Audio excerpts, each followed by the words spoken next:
Airport पर यहाँ हम एक कॉन्ट्रैक्ट किलर लुक को देखते हैं जो अभी अभी अमेरिका आ रहा है। एयरपोर्ट ऑफिसर जब लुक का डॉक्यूमेंट वेरिफिकेशन कर रहा था तब उसे इस पर शक होने लगता है, इसलिए वो लुक से कुछ पूछताछ करने लगता है और बात करते समय उसे पता चलता है कि लुक एक साइको है। लेकिन ऑफिसर लुक पर कोई भी कार्यवाही नहीं कर सकता क्योंकि उसके सारे डॉक्यूमेंट कंप्लीट है। इसके बाद लुक यहाँ से निकल जाता है और सीधा पार्किंग लॉट्स में आता है। यहाँ लुक एक कार को चुराने लगता है कि तभी यहाँ पर कार का मालिक आ जाता है। वो लुक से कहता है कि तुम मेरी कार क्यों चुरा रहे हो, रुको मैं अभी पुलिस को यहाँ पर बुलाता हूँ। ये सुनकर लुक बहुत ही गुस्सा हो जाता है और वो इस आदमी का गला काट कर उसे मार देता है। इसके बाद वो फिर से कार के दरवाजे को खोलने लगता है क्योंकि अब उसे रोकने वाला कोई भी नहीं है। कार चोरी करके लुक यहाँ से निकल जाता है और वहाँ से सीधा वो एक बार में आता है। यहाँ हम इस बार के मालिक को देखते हैं जिसका नाम टॉम है। टॉम जैसे ही लुक को देखता है तो वो डर जाता है क्योंकि वो जानता है कि लुक कौन है और वो कितना ज्यादा खतरनाक कातिल है। लुक उसे शांत करता है और कहता है कि मैं तुम्हें यहाँ पर मारने के लिए नहीं आया, बल्कि मुझे तो बस तुमसे कुछ हथियार चाहिए। यहाँ हमें पता चलता है कि टॉम इलीगल गन्स की तस्करी करता है और ये बार उसने सिर्फ दिखाने के लिए खोल रखा है ताकि वो अपने गन का बिजनेस कर सके। इसके बाद टॉम लुक को छत पर लेकर जाता है और उसे वहाँ कुछ बेहतरीन बंदूकें दिखाता है, लेकिन लुक को ये बंदूकें कुछ खास पसंद नहीं आती। इसके बाद वो एक स्नाइपर उठाता है और सड़क पर निशाना लगाने लगता है। देखते ही देखते लुक एक आदमी को शूट कर देता है, लेकिन उसे इस बात का अफसोस नहीं होता कि उसने अभी अभी एक बेकसूर इंसान को मारा है। ये देखकर टॉम और भी ज्यादा डरने लगता है। लुक कहता है कि मुझे यही गन चाहिए। इसके बाद लुक जब वापस बार में आता है तब हम यहाँ पर टॉम के कुछ दोस्तों को देखते हैं। वो लोग लुक को देखकर उसका मजाक उड़ाने लगते हैं क्योंकि उन्हें पता नहीं होता कि लुक कितना ज्यादा खतरनाक आदमी है। उनकी बातें सुनकर लुक का गुस्सा बढ़ने लगता है और वो अपनी गन निकालकर टॉम के दोस्तों को मारने लगता है। इन सारी चीजें देखकर टॉम समझ जाता है कि लुक अब उसे भी मार देगा, इसलिए वो जल्दी से अपनी शूट गन को निकालता है। लेकिन लुक ये देख लेता है जिस वजह से वो टॉम को भी मार देता है। लुक यहाँ मौजूद सारा हथियार लेकर यहाँ से निकल जाता है क्योंकि अभी उसे अपने एक सबसे खास दुश्मन को मारना है। इसके बाद हम रेड नाम के एक कैदी को देखते हैं। हाल ही में इसने एक बड़ी चोरी की थी। रेड एक बहुत ही शातिर चोर है जो किसी भी तिजोरी को खोल सकता है, जिस वजह से पुलिस ने उसे पकड़ लिया और अब ये जेल में अपनी सजा काट रहा है। रेड को पूरे 5 साल की सजा हुई है। धीरे धीरे अब दिन बीतता है और 2 साल बीतने के बाद रेड के अच्छे व्यवहार की वजह से उसे प्रिजन से रिहा कर दिया जाता है। प्रिजन से निकलने के बाद रेड बहुत ही खुश होता है। रेड को लेने के लिए यहाँ उसकी पत्नी आई हुई थी जिसका नाम क्लोई है। क्लोई भी रेड को देखकर काफी खुश होती है। इसके बाद दोनों एक दूसरे के साथ घर आते हैं। यहाँ हम रेड की बेटी को देखते हैं जिसका नाम बिएट्रिस है। रेड जब जेल गया था तब उसकी बेटी बहुत ही छोटी थी जिस वजह से वो बोल भी नहीं सकती थी, लेकिन अब वो बड़ी हो चुकी है इसलिए वो अब बोल सकती है। लेकिन बिएट्रिस को फ्रेंच भाषा आती है जिस वजह से रेड को उसकी भाषा समझ नहीं आती, इसलिए रेड उसे अब अपनी भाषा सिखाने लगता है। इसके बाद सीन शिफ्ट होता है। हम रेड को देखते हैं जो अपने घर पर होता है। वो यहाँ क्लोई की बनाई हुई पेंटिंग्स को देख रहा था जिनका जल्द ही एग्जीबिशन होने वाला है। उन पेंटिंग्स को देखकर रेड को जेल की दीवारें याद आने लगती है क्योंकि ये पेंटिंग्स बिल्कुल वैसी ही दिख रही थी। तभी यहाँ पर क्लोई आती है। वो कहती है कि शाम को इन पेंटिंग्स का एग्जीबिशन है, इसलिए मैं चाहती हूँ कि तुम वहाँ पर जरूर आओ। तब रेड कहता है कि मुझे पेंटिंग्स की जरा भी समझ नहीं है, इसलिए मुझे वहाँ बोरिंग महसूस होगा। लेकिन क्लोई उसकी बात नहीं सुनती है और कहती है कि तुम्हें वहां आना ही होगा क्योंकि ये दिन मेरे लिए बहुत ही खास है। ये कहकर वो यहाँ से चली जाती है और सीधा अपने आर्ट गैलरी में आती है। वो यहाँ अपने सभी पेंटिंग्स को सेट करने लगती है कि तभी यहाँ पर गैलरी का मालिक आता है जिसका नाम डेरेक है। वो क्लोई को अपने ऑफिस में लेकर जाता है और वो क्लोई से अपने प्यार का इजहार करता है और कहता है कि मैं तुम्हें बहुत ही ज्यादा पसंद करता हूँ और मैं तुमसे शादी करना चाहता हूँ। ये कहकर वो उसे टच करने लगता है, लेकिन क्लोई उसे डांटती है और कहती है कि शायद तुम नहीं जानते कि मेरा पति कौन है और अगर उसे ये बात पता चली कि तुम मुझे परेशान कर रहे थे तो वो तुम्हें जिंदा नहीं छोड़ेगा। क्लोई की बात सुनकर डेरेक काफी गुस्सा हो जाता है और कहता कि मुझसे पंगा लेना तुम्हारे लिए काफी भारी होगा। मैंने तुम्हारी पेंटिंग्स के ऊपर ढेर सारा पैसा खर्च किया है, इसलिए अगर शाम तक तुम्हारी सारी पेंटिंग्स नहीं बिकी तो तुम्हें मुझे वो सारे पैसे लौटाने होंगे जो मैंने तुम्हारी पेंटिंग्स में लगाए हुए हैं, वरना मैं तुम्हारे ऊपर केस कर दूंगा। ये सुनकर क्लोई काफी परेशान हो जाती है और कहती है कि मैं इतने सारे पैसे कहां से लाऊंगी। इसके बाद हम रेड को देखते हैं जो अपने एक दोस्त लीरॉय के पास आता है। लीरॉय एक दुकान को चलाता है। लीरॉय और रेड पहले एक साथ मिलकर चोरी किया करता था और जेल जाने से पहले ही दोनों ने मिलकर पूरे $5 लाख की चोरी की थी और वो सारे के सारे पैसे बॉन्ड्स के रूप में थे, जिस वजह से उन पैसों को कोई भी ट्रेस नहीं सकता। रेड यहाँ पर पैसों के लिए आया हुआ था। दोनों बात कर रहे थे कि तभी यहाँ पर एक आदमी आता है जिसका नाम अर्नेस्टो है। अर्नेस्टो एक पुलिस ऑफिसर है और उसी की सिफारिश की वजह से रेड को जेल से छोड़ा गया है।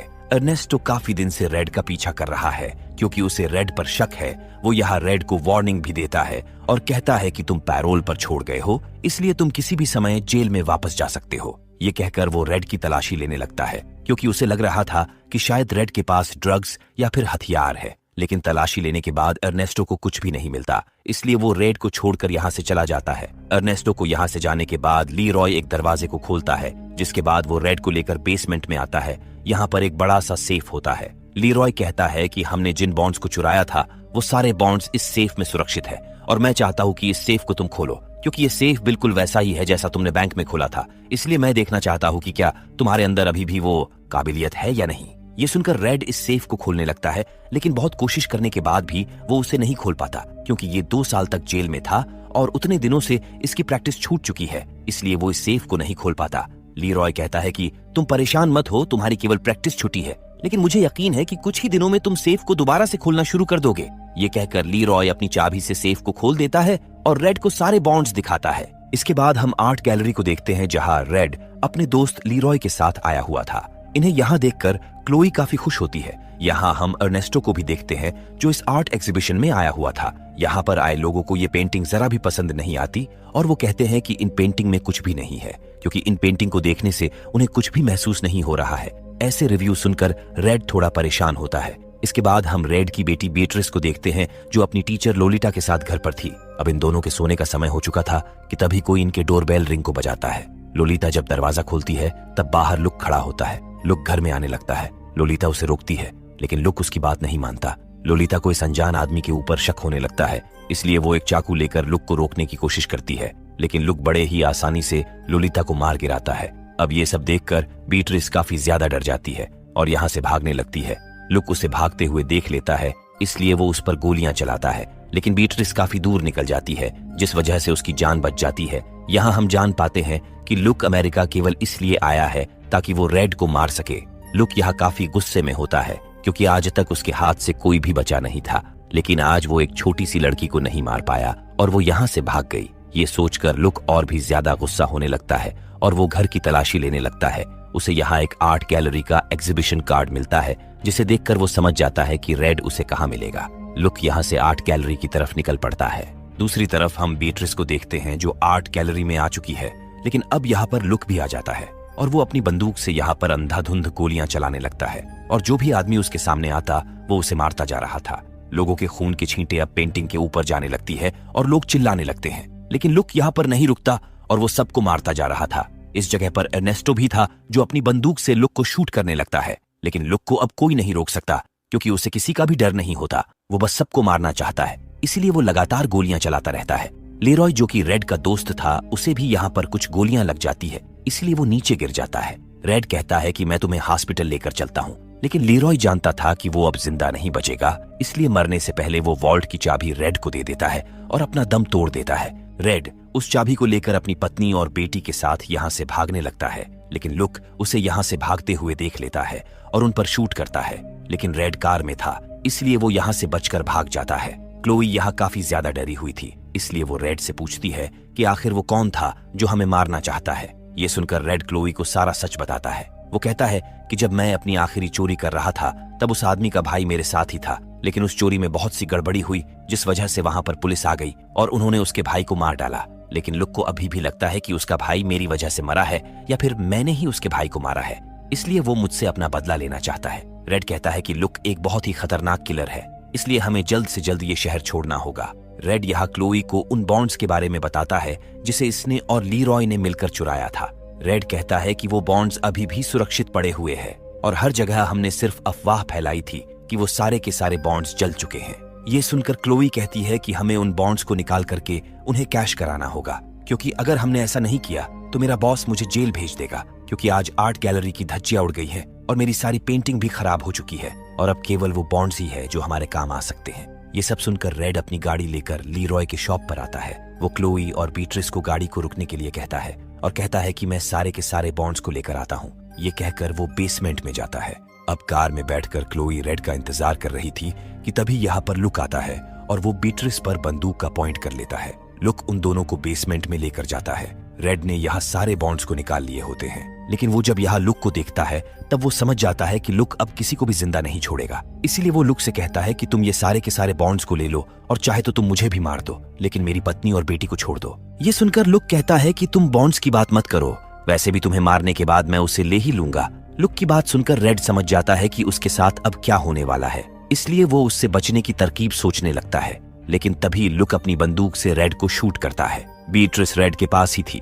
अपनी बेटी को बचाने के चक्कर में वो उसे वॉल्ट के अंदर कर देता है, जिसके बाद लुक उस वॉल्ट को लॉक कर देता है ताकि वो लड़की अंदर ही घूंट घुट के मर सके, क्योंकि वो जानता था कि वो लड़की अंदर ज्यादा देर तक सांस नहीं ले पाएगी और जल्द ही मर जाएगी। क्लोई यहाँ लुक से बचकर भागने लगती है, लेकिन लुक उसे देख लेता है और उसके पीछे जाता है। कुछ दूर जाने के बाद लुक उसे पकड़ लेता है और उसके सिर पर हमला करके उसे बेहोश कर देता है। उधर हम रेड को देखते हैं, जो कि अभी भी जिंदा है, और जो गोली लुक ने उस पर चलाई थी वो गोली वॉल्ट की चाबी में लगी थी, जिसे लीरॉय ने उसे दिया था। रेड यहाँ खड़ा होता है और उस वॉल्ट को खोलने लगता है, लेकिन उस गोली को लगने से वॉल्ट की चाबी टेढ़ी हो गई थी, जिस वजह से रेड चाबी से वॉल्ट को नहीं खोल पाता।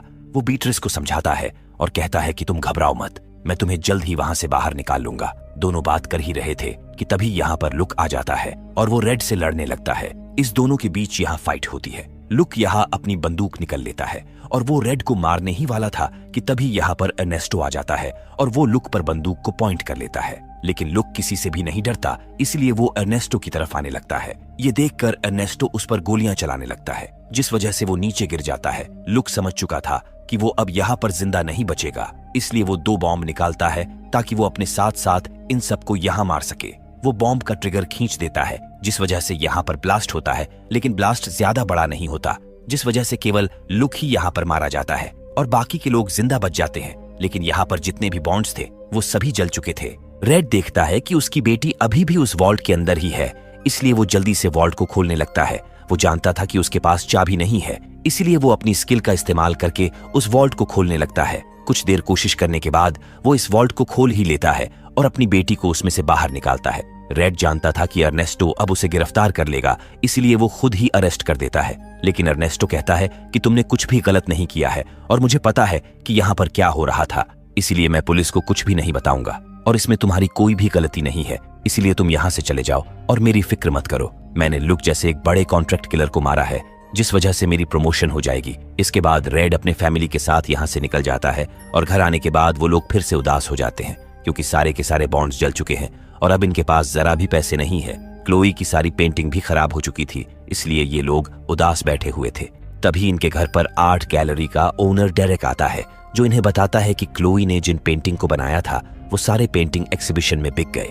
पहले जो पेंटिंग लोगों को पसंद नहीं आ रही थी, वही पेंटिंग बाद में सारे लोगों को अच्छी लगने लगी, क्योंकि उस पर खून के छींटे पड़े हुए थे, जिससे लोगों को वो पेंटिंग जिंदा लगने लगी। इसलिए एक ही दिन में वो सारी की सारी पेंटिंग लोगों ने खरीद ली और उसे बेचकर इन्होंने पूरे $3 लाख कमाए हैं और ये सारे पैसे अब क्लोई के हैं। इतने पैसे पाकर सब लोग काफी खुश होते हैं, क्योंकि इतने पैसों से ये लोग अपनी जिंदगी की अब नई शुरुआत कर सकते हैं और रेड को अब कोई गलत काम करने को जरूरत नहीं है। और डेरेक भी समझ चुका था कि वो प्यार के लिए किसी को फोर्स नहीं कर सकता, क्योंकि क्लोई अपने पति से बहुत प्यार करती है। इसी के साथ मूवी यहीं पर एंड हो जाती है।